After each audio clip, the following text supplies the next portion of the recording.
तो स्टूडेंट हम ये चैप्टर ओवरव्यू करने लगे हैं ग्राफ का। सबसे पहला आपसे क्वेश्चन है ग्राफ डेफिनेशन नंबर 1। ग्राफ ई है जबकि वी वर्टेक्स को और ई जो है ना वो एज को शो करता है। इसमें आपने देखना है सबसे पहले इनफाइनाइट ग्राफ। इनफाइनाइट ग्राफ वो होता है जिसमें जो आपके जो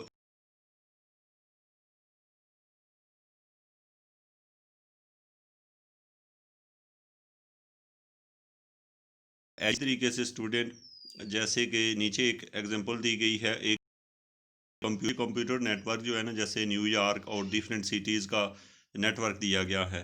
लेकिन ये इनफाइनाइट नहीं है, ये फाइनाइट ही है, क्योंकि इसको हम अपने उसके अंदर काउंटिंग के अंदर ला सकते हैं। उसके बाद स्टूडेंट नीचा हुआ है सिंपल ग्राफ। सिंपल ग्राफ की डेफिनेशन आपने पहले भी पढ़ी है। इसकी जो डेफिनेशन है, a graph in which each edge connect to different vertexes and where no two edge connect with the same pair of vertices called simple graph। तो ये इसकी डेफिनेशन है। जहाँ सिंपल बोल्ड में लिखा हुआ है सिंपल ग्राफ, उसके पीछे अ ग्राफ इन विच, यहाँ से इसकी डेफिनेशन स्टार्ट हो रही है, आप इसे कर लेंगे। उसके बाद है मल्टीपल एजेस क्या होते हैं। आप मल्टीपल एज आप समझते हैं, यानी एजों की तादाद। नीचे देखें ग्राफ बना हुआ है फिगर नंबर 2 में, इसमें मल्टीपल एज शामिल है। मल्टीपल एज मीन के दो नुक्तों के दरमियान में आप कहीं कहीं देखेंगे तो आपको दो दो तीन तीन लाइनें नज़र आ रही हैं, तो इसको हम कहते होते हैं कि ये मल्टीपल ग्राफ है, एक से ज़्यादा जो है ना। तो इसकी डेफिनेशन साथ लिखी हुई है कि graph that may have multiple edge connect the same vertex, यानी कि एक ही वर्टेक्स के साथ मल्टीपल एज जुड़े हों तो इसे मल्टीपल ग्राफ कहते हैं। उसके बाद नीचे जाएं, बस इतनी सी आपने इसकी डेफिनेशन करनी है। नेक्स्ट पे जाएं तो ये फिगर नंबर 4 दी हुई। फिगर नंबर 4 में आपको साथ में डायरेक्शन दी गई है। ठीक है, इसमें देखें तो डायरेक्शन तो सबकी शायद नहीं दी हुई। हम बात करने लगे हैं सोडोग्राफ की। सोडोग्राफ आपको वर्ड यहाँ पे बोल्ड हुआ हुआ दिखाई दे रहा है, व्हाट इज़ द सोडोग्राफ। तो यहाँ पे देखें तो ग्राफ, वो ग्राफ जैसे ऊपर इसकी डेफिनेशन है, graph that may include loop, ऐसा ग्राफ जिसमें लूप भी हों, and possibly multiple edge connected the same pair of vertex और vertex itself are some time called pseudograph. तो ये इसको हम सोडोग्राफ कहते हैं। इसकी डेफिनेशन आपने देख ली है, graph that may include loops भी हों इसमें, और पॉसिबल मल्टीपल एज भी हों इसमें, पॉसिबल मल्टीपल एजेस भी हों, यानी मल्टीपल एज भी हों, लूप्स भी हों साथ में, connect the same pair of vertex और vertex or the vertex itself. चूँकि लूप आपको पता है जहाँ से शुरू होता है वहीं आके मिल, ऐसे को हम सोडोग्राफ कहते हैं। उसके बाद जो है अनट्रैक्टेड ग्राफ कौन सा होता है, नीचे देखे लिखा है, so far graph we have introduce are undirected graph there are edge are also said to be undirected. तो यानी कि जिसके साथ डायरेक्शन नहीं दी होती उसको अनडायरेक्टेड ग्राफ कहा जाता है। डेफिनेशन नंबर 2 में देखें तो नीचे लिखा हुआ है, a directed graph V E consist of non empty set of vertex V and a set of directed edge E, यानी कि आपको पता है वी वर्टेक्स है, ई जो है एज है, each directed edge is associated with an ordered pair of vertex. यानी कि ऑर्डर पेयर ऑफ वर्टेक्स आप समझते हैं, यानी एक वर्टेक्स के पॉइंट्स होते हैं। जैसे एक पॉइंट आप लिखते हैं 1 2 3 4 2 1, इस तरह का जो पॉइंट होता है उसको ऑर्डर पेयर कहा जाता है। The directed edges associated with the order pair u v is said to be to start at u and end at v. तो ये आपने पीछे भी मैंने आपको एक्सप्लेनेशन इस पर दी हुई है कि एक ग्राफ जो है ना वो यू से स्टार्ट होकर वी की तरफ जा रहा है। यू और वी जो है ना दो पॉइंट्स के दरमियान में है, और इसमें होता ये है कि डायरेक्शन दी होती है। उसके बाद है सिंपल डायरेक्टेड ग्राफ, नीचे बोल्ड में लिखा हुआ है simple directed graph. Simple directed graph क्या होता है, when a directed graph has no loop and no multiple directed edge. एक तो उसमें लूप भी ना हो और मल्टीपल डायरेक्टेड एज ना हो, यानी कि एक से ज़्यादा डायरेक्टेड एज ना हो, तो उसे सिंपल डायरेक्टेड ग्राफ कहते हैं। लेकिन जो मल्टीपल डायरेक्टेड ग्राफ होता है वो होता है जो नीचे देखें फिगर में दिया गया है। यहाँ पे देखें ज़्यादा लाइनें भी मिली हुई हैं, तो इसको मल्टीपल डायरेक्टेड ग्राफ कहा जाता है।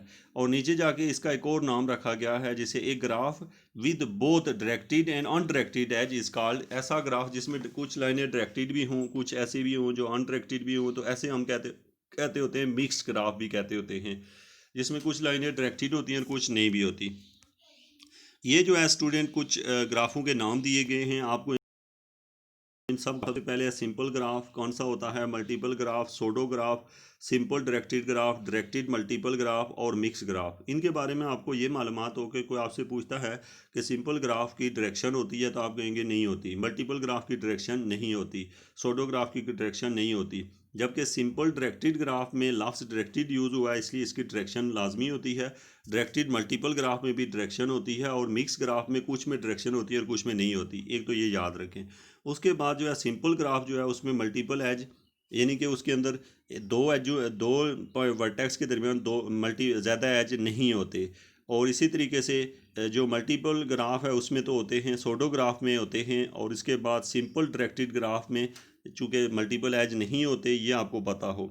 और लूप जो है आगे वाले खाने में आप देख सकते हैं, लास्ट वाले जो रो है सॉरी कॉलम है, उसमें लूप कौन कौन से में है। सिंपल ग्राफ में लूप नहीं होता, मल्टीपल ग्राफ में लूप नहीं होता, सोडो ग्राफ में लूप होता है, सिंपल डायरेक्टेड ग्राफ में नहीं होता, और डायरेक्टेड मल्टीपल में लूप होता है, और मिक्स ग्राफ में लूप होता है। तो ये जो है ना आपको ये चीज़ें पता हों, जो कि मेन चीज़ें हैं, बस जो मैंने बताई हैं आपने यही करनी है।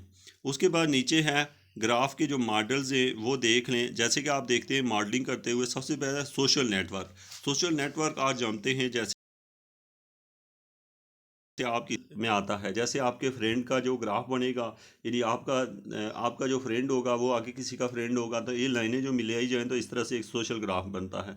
इस तरीके से फ्रेंड के अलावा आपके रिलेटिव का ग्राफ बनाया जाए तो एक सोशल नेटवर्क बन जाता है। तो ये जो है ना जस्ट आपको थोड़ी सी इसकी समझ होनी चाहिए। सोशल मीन के सोसाइटी में जो जो जिन जिन के साथ हमारे लिंक होते हैं उनको हम जोड़ दें तो वो एक ग्राफ बन जाता है।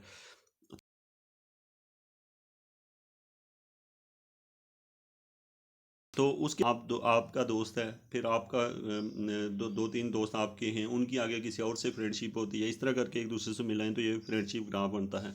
उसके बाद दिया हुआ है यहाँ पे इन्फ्लुएंस ग्राफ। इन्फ्लुएंस ग्राफ क्या होता है? In in studied of a group behaviour it is observe that the certain people can influence in the thinking of others. A directed graph called a influence graph can be used to model this behavior. Each person of the graph is represented by a vertex. There is a directed edges from vertex A to vertex B. When the person represented by a vertex A can influence the person represented by a vertex B, the graph does not contain loop and it does not contain multiple directed edge. तो ये आपने पढ़ा है influence graph. तो influence graph में ये होता है कि लोगों के बिहेवियर पे, जैसे एक स्टूडेंट ऑफ ग्रुप है, बिहेवियर इज़ ऑब्जर्व दैट, यानी कि स्टूडेंट के यानी आपका तल्लक दूसरे किसी बंदे के साथ है, उसका आपके साथ है नहीं है लेकिन आपका तल्लक किसी दूसरे से है, तो आप एक लाइन लगाएंगे आपसे उसकी तरफ एक डायरेक्शन दे के। अच्छा, अब आपसे कोई पूछता है कि इन्फ्लुएंस ग्राफ क्या होता है, तो आपने कहा ये एक डायरेक्टेड ग्राफ होता है जिसके अंदर लूप नहीं होते, और ये जिस एक इसकी डायरेक्शन साथ में होती है, और इसमें क्या नहीं होता, लूप नहीं होते, तो उसको हम इन्फ्लुएंस ग्राफ कहते हैं। कोलैबोरेशन ग्राफ में आप देखें तो कोलैबोरेशन ग्राफ जो है is use to model social network को मॉडल करने के लिए जो ग्राफ यूज़ होता है उसे हम कोलैबोरेशन ग्राफ कहते हैं। उसी तरीके से नीचे लिखा हुआ है हॉलीवुड ग्राफ। हॉलीवुड ग्राफ हैं कि जो फिल्म इंडस्ट्री है उसके ग्राफ अगर बनाया जाए, वर्ल्ड की फिल्म इंडस्ट्री जो कि उसमें जैसे बरतानवी है शायद जो इंडस्ट्री है उसको हॉलीवुड कहा जाता है, जो इंडियन है उसे बॉलीवुड कहा जाता है, और पाकिस्तानी जो इंडस्ट्री है उसको शायद लॉलीवुड या इस तरह का कोई नाम दिया जाता है।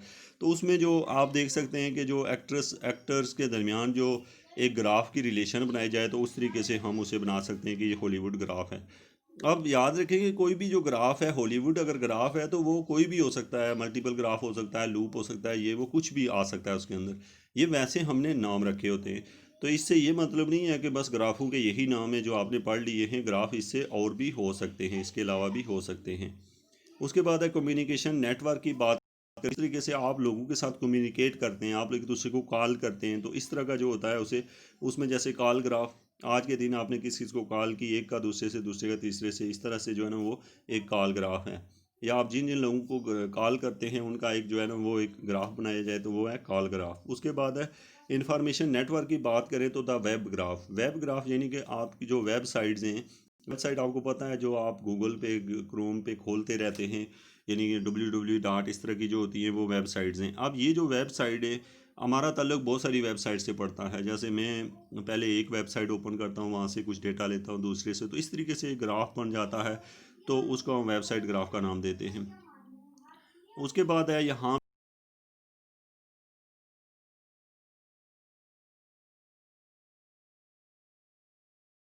पे हमें दिया, सॉरी, साइटेशन है। ये citation in different type of the document. Citation कहते हैं किसी को रेफर करना, मतलब जैसे मैं बात करता हूँ, आपको एक बात बताता हूँ कि किसी बंदे के बारे में आपको मैं कुछ बता रहा हूँ, लेकिन वो बात मुझे नहीं पता, अगला बंदा मुझसे पूछता है कि ये बात तुम किस बेस पे कह रहे हो, तो मैं कहूँगा फ़लाँ बंदे ने अपनी किताब में लिखा हुआ है। तो उस बंदे जो ये रेफ़र करता हूँ कि फ़लाँ बंदे ने अपनी किताब में लिखा हो, तो उसको कहते होते हैं कि ये साइटेशन है, यानी कि उसके बारे में इशारा दे दिया जाता है। जैसे मैं कोई आपको अच्छी बात बताता हूँ कि जैसे मैं आपको कुरान से कोई बात बताऊँगा, तो मैं वहाँ पे नीचे लिखूँगा कि ये फ़लाँ कुरान पाक के पेज से, वहाँ से जो है ना मैंने ये लिया है, ये बात वहाँ से बता रहा हूँ। तो इस तरह के लिखने को साइटेशन कहा जाता है। उसके बाद है कॉल ग्राफ, आपको पता है वो ऊपर हम देखते हुए हैं। और डिपेंडेंसी ग्राफ क्या होता है? Module dependency graph, one of the most important task is to designing software is how to structure a graph into different parts. यानी कि आप ग्राफ को स्ट्रक्चर करते हैं डिफरेंट। अब नीचे जाके देखें तो a module dependency graph provide a useful tool for understanding how different model of program interact in a program dependency graph. यानी आपको ये समझाया जा रहा है कि जो मॉड्यूल डिपेंडेंसी ग्राफ, या आप कहते हैं इसे, ये हमें, यानी कि आप देखें, मैं एक काम कर रहा हूँ, काम ये कर रहा हूँ, मैं अपना घर बनवा रहा हूँ। जब मैं अपना घर बनवाऊँगा तो करूँगा कि ये कि देखें, घर बनवाने के लिए मुझे दो तीन लोगों की ज़रूरत पड़ेगी। नंबर एक वो जो बेसमेंट बनाएंगे, नंबर टू वो जो दीवारें बनाएंगे, नंबर थ्री जो छत बनाएंगे, नंबर फोर जो उसको ऊपर प्लास्टर करेंगे। तो अब ये कि या तो फिर एक ही कोई बंदा होगा ये सारे काम करेगा। तो जब कंप्यूटर सॉफ्टवेयर के अंदर, यानी कंप्यूटर के अंदर हम ये काम करते हैं कि जब कोई एक काम करने के लिए मुख्तलिफ पार्ट्स बना लेते हैं और हर पार्ट में अपना कोई काम करते हैं, तो उस तरह का जो होता है उसे मॉड्यूल डिपेंडेंसी ग्राफ कहते हैं। आप इस पैराग्राफ को पढ़ेंगे, इसमें से कोई दो लाइनें लिखेंगे इसके बारे में। प्रोसीजर ग्राफ, या यहाँ पे दिया हुआ है कॉन्करेंट ग्राफ प्रोसेसिंग जो है वो क्या होती है। तो प्रोसीडेंस जो ग्राफ है, या कॉन्करेंट प्रोसेसिंग क्या होती है? Computer programming can be executed executed तो यहाँ पे हमारे पास है प्रोसीजर ग्राफ या congruent graph. Graph can be executed, execute का मतलब होता है चलाना, more rapidly by executing certain statement. अब किसी स्टेटमेंट को हम रन कर रहे हैं, जल्दी से उसे रन कर रहे हैं, यानी कि यहाँ पे आपको ये है कि it is important not to execute a statement that require result of statement not yet executed. The dependency of the statement in the previous statement can be represented by a directed graph. अब यहाँ पे आपको ये समझाया जा रहा है कि आप बात करें प्रोसीजर ग्राफ, मतलब मैं ये कर रहा हूँ कि मैं जब, जैसे कि पहले मैं सिंपल आपको एग्जांपल देता हूँ कि जैसे आप पेंट कर रहे हैं घर के अंदर, तो जब आप पेंट कर रहे हैं दीवारों के ऊपर, तो आपका जो पेंट है उसके अंदर कोई ऑयल वगैरह पड़ेगा तो आप पेंट करेंगे। तो इसका मतलब है पेंट जो है ना वो डिपेंड कर रहा है किसके ऊपर? किसके ऊपर डिपेंड कर रहा है? इसके आयल के ऊपर, यानी कि आपको बार बार उसके अंदर पेंट डालना पड़ रहा है बार बार। इसी तरीके से जब कंप्यूटर प्रोग्रामिंग की जाती है, यहाँ पे एग्जांपल हमने पेंट वाली नहीं लेनी असल प्रोग्रामिंग की है।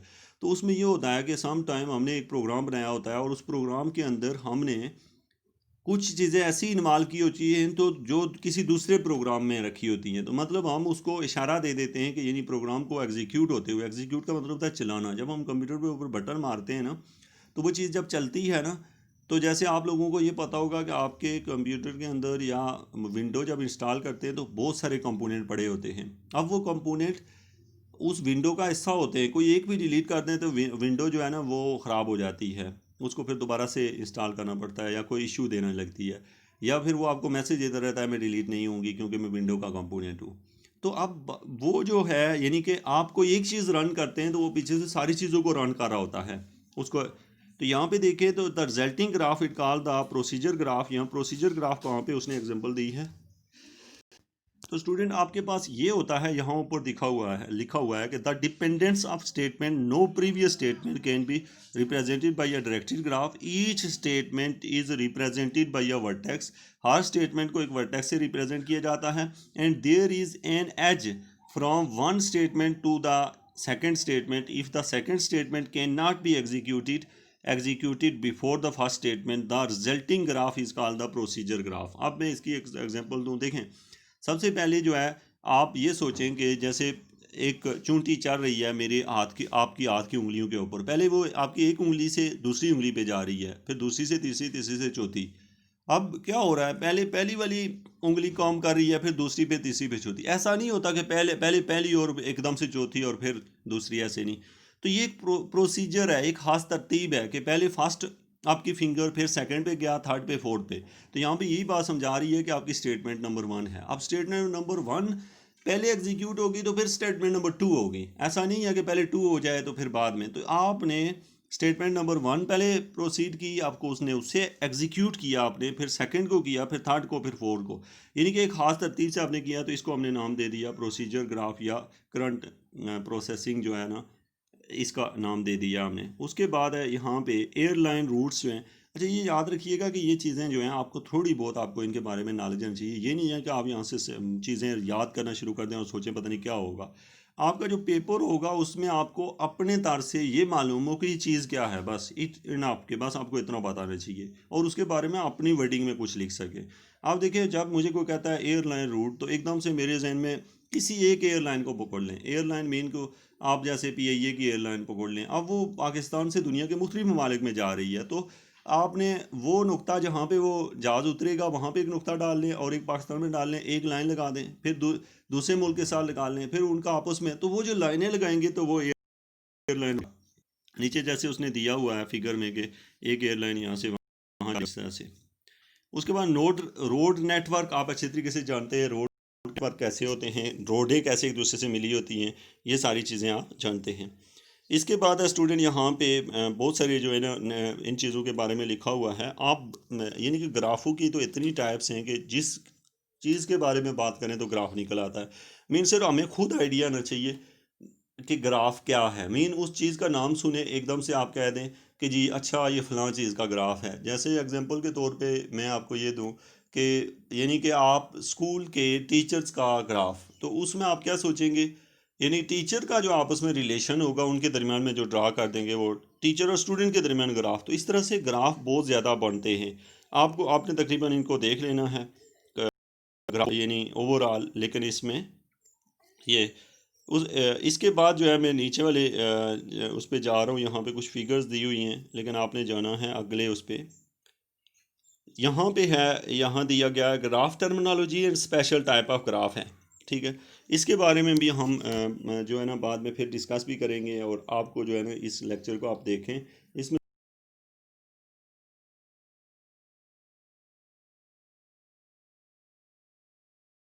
से ताकि आप MCQ बेस्ड जो चीज़ें हैं वो सॉल्व कर सकें। तो ये आपने देखना है।